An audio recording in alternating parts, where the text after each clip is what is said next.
आएंगे तो स्वागत है। हाँ हाँ, एकदम स्वागत है। 3-4 दिनों से बहुत सारी खबरें ऐसी निकल के सामने आ रही है कि Jyoti Singh VIP party join करने वाली है और कल का डेट है 7 तारीख का। इसी बीच मुकेश सहनी जो वीआईपी पार्टी के मुख्य हैं, उनसे जब पूछा गया इंटरव्यू के दौरान तो उन्होंने कहा कि एकदम स्वागत है, जब भी मेरे पार्टी में शामिल होंगी तो एकदम स्वागत है। वहीं पावर स्टार पवन सिंह को लेकर के ये खबरें आ रही हैं कि उन्होंने बीजेपी पार्टी का जो टिकट था उनका एक तरह से कन्फर्म हो चुका है, बस डेट की देर है कि कब उनको टिकट दिया जाएगा और कहाँ से ये दिया जाएगा। ये ज़्यादा और कंफर्म हो गया जब आम महोत्सव के दौरान उनका प्रोग्राम था।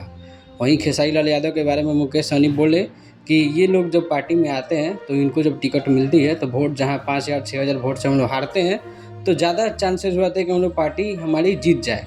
वहीं खेसारी लाल यादव के बारे में उन्होंने बोला कि अभी उनका चुनाव लड़ने का कोई संभावना नहीं है, वो नहीं आना चाहते हैं राजनीति में। और सिर्फ पावर स्टार पवन सिंह और ज्योति सिंह को लेकर के भी खबरें बहुत ज़्यादा बनी हुई है कि अगर Jyoti Singh VIP party join कर लेती है तो और ज़्यादा पवन सिंह से दूरियां उनकी हो जाएगी। बाकी अपनी राय जरूर देना, आप क्या सोचते हैं।